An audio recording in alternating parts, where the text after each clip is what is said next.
वक्फ कानून के खिलाफ कटिहार में नौजवान कमेटी के लोगों ने प्रदर्शन किया है। हम उनसे जानने की कोशिश करेंगे कि क्यों आखिर ये लोग प्रदर्शन कर रहे हैं और सरकार से क्या मांग है इन लोगों की। जी, आज आप लोगों ने प्रदर्शन किया है, क्या मांग है, क्यों आखिर सरकार से क्या मांग है? आज प्रदर्शन जो किया गया ये पूरे कटिहार के नौजवानों के द्वारा किया गया है।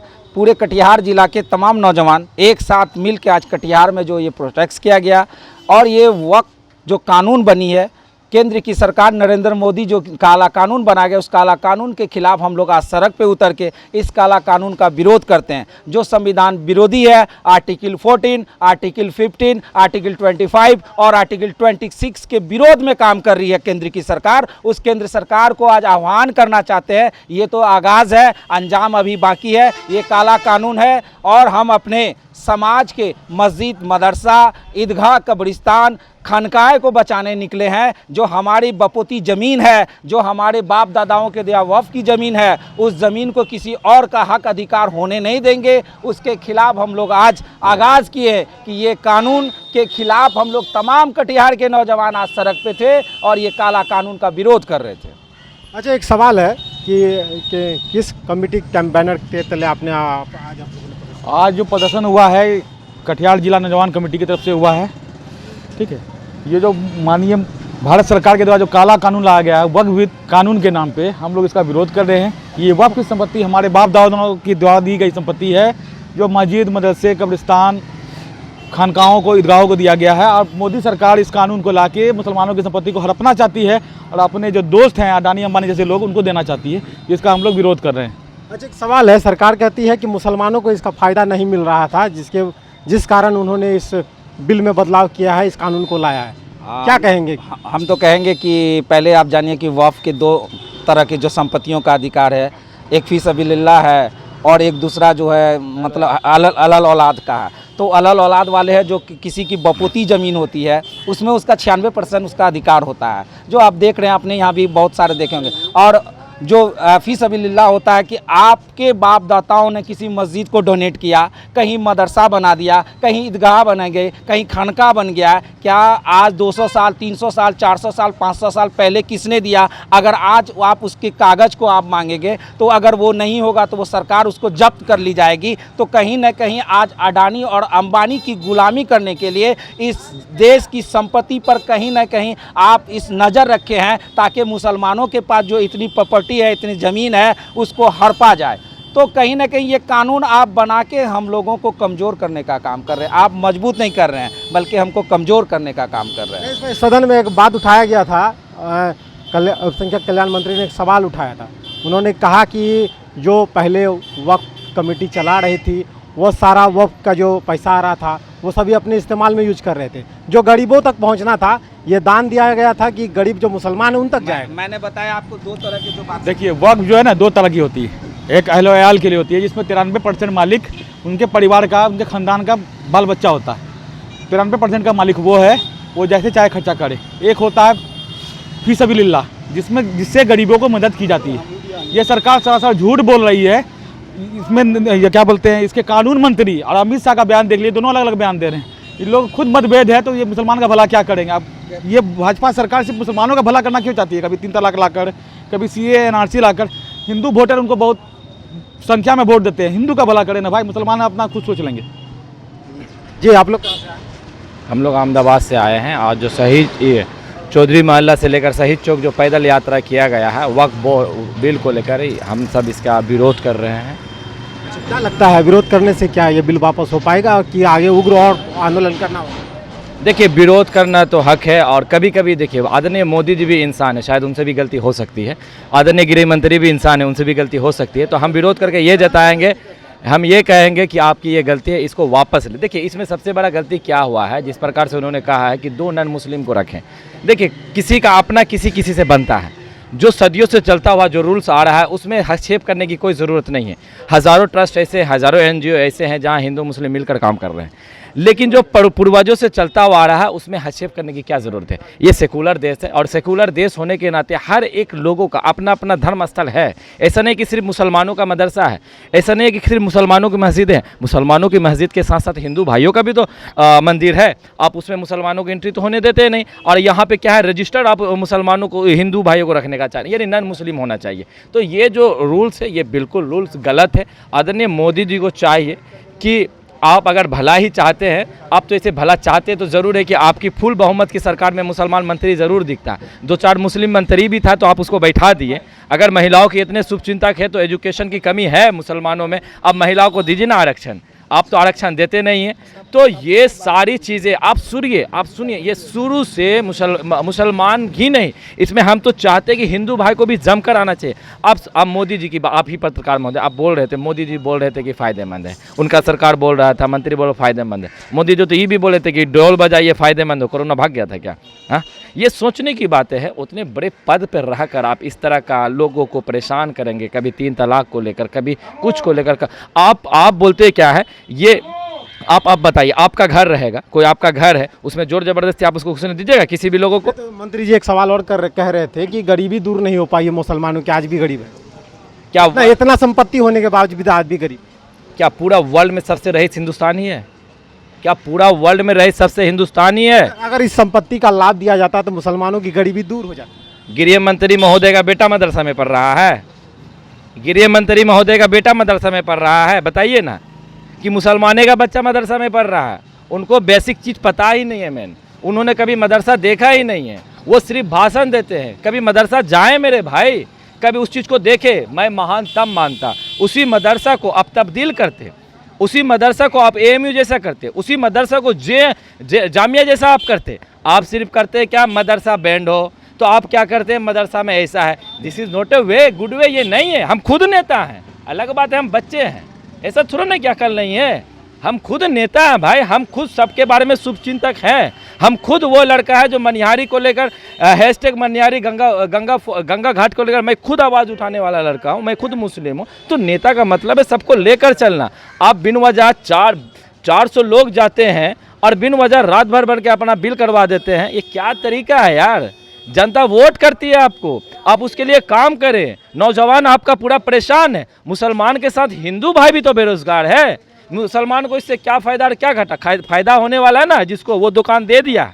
आप कटिहारी की देखें, लोगों ने वक्त पे जो भी है जैसा भी है दिया ना भाई। मदरसा में जो 4 बच्चा पढ़ता है ना भाई, आप इतने शुभचिंतक है, इतने शुभचिंतक, तो उसको क्या कीजिए, मॉडर्न कीजिए ना। उस मदरसा में सारा चीज़ लेके उसको जो हायर मदरसा है उसमें इंजीनियरिंग भी डालिए, उसमें मेडिकल भी डालिए। बंद करना कोई स्कूल और मदरसा है क्या? कोई अंतर नहीं है, बस नाम का अंतर है। पढ़ाई तो सब उसी में होना है ना, लिपि का अंतर है।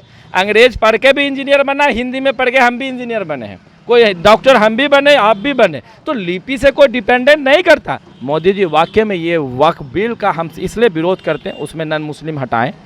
दूसरा चीज़ है, अगर जो कहीं गलत है उसका जिला पदाधिकारी हम कंप्लेन करें तो उसका रेख देख करें, डायरेक्ट आके आप उसमें इन्वॉल्व मत। जब तक हम कंप्लेन नहीं कर रहे हैं तो आप आगे हस्तक्षेप कर रहे हैं, तो ये कहीं ना कहीं तो ये लोग के खिलाफ भी है ना, है कि नहीं? माना पदाधिकारी महोदय जो है ना बहुत ईमानदार है, लेकिन क्या है, पूरे हिंदुस्तान में 1-2 बेईमान भी है, तभी तो हम न्यूज़ के द्वारा देखते हैं कि वो घूस लेता पकड़ा गया, जानते हैं ना। इसी वजह से मैं आपके द्वारा सभी देश के हर एक व्यक्ति से गुजारिश, और ये कोई मुसलमान इसमें सिर्फ इन्वॉल्व नहीं है। क्या तेजस्वी यादव मुस्लिम है? वो तो विरोध के साथ है ना भाई, सबके साथ है ना, वो तो मुस्लिम नहीं ना है। लोग इसको मुस्लिम अमेंडमेंट बिल ना बनाएं। ये क्या है, उस देशवासियों के लिए बिल है, हानिकारक बिल है, जो देश को सही और गलत रूट देखने का काम करेगा। गलत है तो गलत है। आज देख लीजिए, आज मेरी बारी है, कल सिख भाई की भी बारी आएगी, कल चर्च में भी लोग जाएंगे और इसी तरह हमला करेंगे। तो ये गलत है। जहाँ जब जाता, जिसकी प्रॉपर्टी है उसको दे भाई। कब्रिस्तान है तो शमशान भी तो है कि नहीं? बताइए, अगर शमशान है तो भाई चर्च का भी तो है ना। क्यों परेशान करते हैं लोग? ऐसे बहुत बेरोजगार है, उस पर ज़रा ध्यान दे केंद्र सरकार, लेकिन क्या कीजिएगा। चंद्रबाबू नायडू और नीतीश ने भी सपोर्ट नहीं किया। देखिए, मोदी सरकार के साथ साथ अलायंस में जितनी पार्टियां हैं वो सभी पार्टियां अपने आप को, जैसे नीतीश जी बड़े बड़े होर्डिंग बोर्ड बैनर लगा के बोलते हैं कि नीतीश सबके हैं। मुसलमानों को ये अपेक्षा थी कि नीतीश वाकई सबके होंगे, मगर नीतीश और चंद्रबाबू नायडू ने भी मुसलमानों को धोखा दिया है। और केंद्रीय गृह मंत्री अमित शाह सदन में खड़ा होकर के बोलते हैं कि इसमें कोई गैर मुस्लिम नहीं आएगा, जबकि ऐसा नहीं है। वो एक झूठा, मक्कार और तड़ीपार व्यक्ति है। उनकी बातों को एक जालसाजी के तौर पर मुसलमानों को बरगलाने का प्रयास है और ये मुसलमानों के पीठ में खंजर घोंपने का प्रयास है। आप गैर मुस्लिम सदस्य जोड़कर बिल्कुल वैसा हरकत कर रहे हैं जैसे दूध की पहरेदारी बिल्ली के हाथ में दे दिया हो। तो ये मुसलमान, भारत के मुसलमान लगातार आंदोलन कर रहे हैं। आज कटिहार में भी हज़ारों हज़ार की संख्या में लोग उतरे रोड पे और इस बिल के मुखालफत में लोगों ने ये पैगाम दे दिया है कि हम इस बिल को नहीं मानते, हम इस सरकार के इस तानाशाही रवैये से परेशान हैं और इस तानाशाही रवैये के खिलाफ अपना विरोध दर्ज करते हैं। अच्छा, जैसे कि मतवल्ली वगैरह है, उनको भी तो इस विरोध में सामने आना चाहिए था, वो क्यों नहीं आ रहे सामने? बिल्कुल, देखिए मुतवल्ली भी सामने हैं, कई मुतवल्ली के साथ बैठक हुई है और सारे मस्जिदों में, सारे मदरसों में ये खबर है और लोग आए हैं, आज भी लोग शामिल हुए हैं। ऐसा नहीं है, वक्फ बोर्ड के लिए हर एक मुसलमान, देश का हर एक मुसलमान लड़ रहा है। और ये जब ये बात आती है कि इसमें भ्रष्टाचार का, सरकार ने कहा भ्रष्टाचार का, आप बताइए आपने मदरसों के लिए क्या किया? आपने उत्तर प्रदेश में मदरसों को बंद करने के लिए हाई कोर्ट पहुँच गए। आप हमारा हिमायती बनते हैं, आप हमारा हमदर्द बनने का कोशिश करते हैं, तो आपने अलीगढ़ मुस्लिम यूनिवर्सिटी जैसे बड़े संस्थानों का फंड क्यों काट दिया? आप हमारे लिए अगर हिमायती बनना है तो आप सच्चर कमेटी की जो रिपोर्ट है, उस रिपोर्ट के आधार पर मुसलमानों का इम्प्लीमेंट कीजिए और उसको इम्प्रूव करने का काम कीजिए। उस रिपोर्ट में साफ अल्फाज में कह दिया गया कि अगर मुसलमानों को अपलिफ्ट करना है, कम्युनिटी में बराबरी पे लाना है, तो एएमयू और जामिया के तर्ज पर यूनिवर्सिटी खोलनी होगी और वो भी मुस्लिम इलाके में जाके खोलनी होगी। आपने हमारे इंस्टीट्यूशन को बंद करने के लिए, हमारे नागरिकता को छीनने के लिए कानून लाया, हमारे इंस्टीट्यूशन को बंद करने के लिए कानून लाया। अभी वक्फ संशोधन के नाम पर आप हमारे ज़मीन को हड़पने के लिए, हमारे पुरखों की जायदाद को हड़पने के लिए कानून लाया है। ये हिंदुस्तान के मुसलमान कतई बर्दाश्त नहीं करते। और साथ साथ हम ये भारत सरकार से कहना चाहते हैं कि आप उस किस्म के सरकार हैं जो बलात्कार के आरोपियों को निकलने के बाद माला पहनाने का काम करते हैं। आप अपने आप को बहुत बड़ा वो मत समझें कि हम बहुत बड़े साफ छवि के लोग हैं। आप सभी चोर उचक्कों की सरकार, हम उस सरकार के इस बिल को सिरे से खारिज करते हैं। क्या लग रहा है, भाजपा मुसलमानों के साथ है?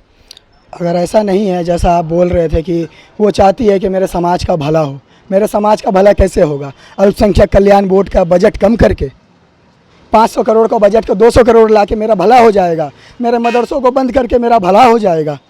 कैसे भला होगा? यहाँ पे अभी अलीगढ़ मुस्लिम यूनिवर्सिटी जामिया का जो ये ब्रांच बनना था, यहाँ पे उसके ब्रांच को आप फंड नहीं दे रहे, उसके लिए आप हाई कोर्ट चले जाते हैं, उस बजट को रोक दिया जाता है 2014 के बाद। इससे मेरे समाज का भला हो जाएगा?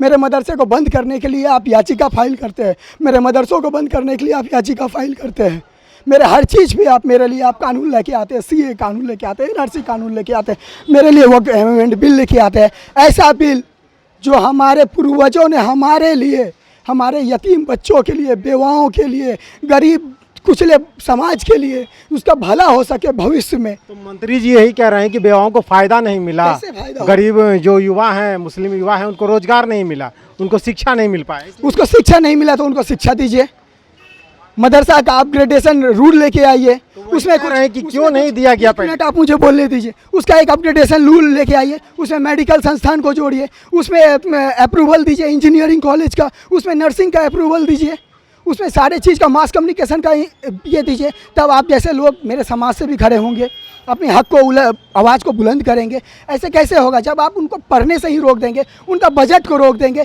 वो समाज आगे कैसे बढ़ेगा? पहले जो लोग थे उन्होंने क्यों नहीं किया, इस तरह कहा जा रहा है। समाज में हर, मेरे हाथ में जो उंगली है ना, ये उंगली एक बराबर नहीं है और ये देश एक हाथ है, एक मुट्ठी है। इसको आप इस मुट्ठी को, इस दो उंगली को, ये दो उंगली जो है ना, ये माइनॉरिटी समाज है इस देश का, ये हमारा देश है, ये माइनॉरिटी समाज यार इसको तोड़ने का काम कर रहे हैं। ये दो उंगली अगर मेरा टूट जाएगा ना, मेरा शरीर अपाहिज की गिनती में आएगा। ये केंद्र सरकार इस बात को याद रखे। 18% पॉपुलेशन यहाँ पे माइनॉरिटी रहती है, उससे ज़्यादा ही अगर इस बार काउंसलिंग ये होगा तो तो आप उसको तोड़ के, किसी का पैर को तोड़ के आप देश को आगे नहीं बढ़ा सकते। ये तोड़ने की राजनीति कहती है कि अब मुसलमानों को फ़ायदा मिलेगा। कैसे फ़ायदा मिलेगा? आप हमारा बजट को रोक रहे हैं, आप हमारे इबादतगाहों को रोक रहे हैं, हमें पढ़ने से रोक रहे हैं, हमें मदरसा पे बैन लगा रहे हैं। हमारे बच्चे कैसे पढ़ेंगे? हमारे बच्चे को पढ़ने का प्रावधान दीजिए, आप उनके लिए बजट बनाइए, उनको अपग्रेड कीजिए, कुरान के साथ साथ कंप्यूटर हाथ में दीजिए। आप नहीं दे रहे, आप उसको भी रोकने का काम कर रहे हैं, उस हिफ्ज बच्चे को भी रोकने का काम कर रहे हैं। ये कानून हमेशा से ये गलत तरीके से कानून लेके आया जाता है। रात को 2 बजे काले कानून को लेके आया जाता है, जिसका हम करते हैं। तो क्या लग रहा है कि आखिर जो पूर्व में जो लोग थे उन्होंने गलती की है, जिस कारण से इस तरह से बदलाव किया गया, ये नज़र में आई सामने? गलतियाँ बहुत सारी है, इंसान है, सबसे गलतियाँ होती है। हमने भी बहुत सारी गलतियाँ की होगी, आपने भी बहुत सारी गलतियाँ की होगी। अब गलतियों पे पर्दा डालने का काम है और एक नए सिरे से काम करने का काम है। लेकिन नए सिरे से काम करने का मतलब ये नहीं है कि किसी चीज़ को आप पूरी तरीके से रोक दें, बाधित कर दें, उसको डिस्टर्ब करें। नहीं, उसको एक अलग वे बनाइए ताकि उसका एक अपग्रेडेशन हो सके। वो फ्लेक्सिबिलिटी लेके आइए, कॉम्प्लेक्सिटी मत लेके आइए सिस्टम में, मेरा ये बोलना है।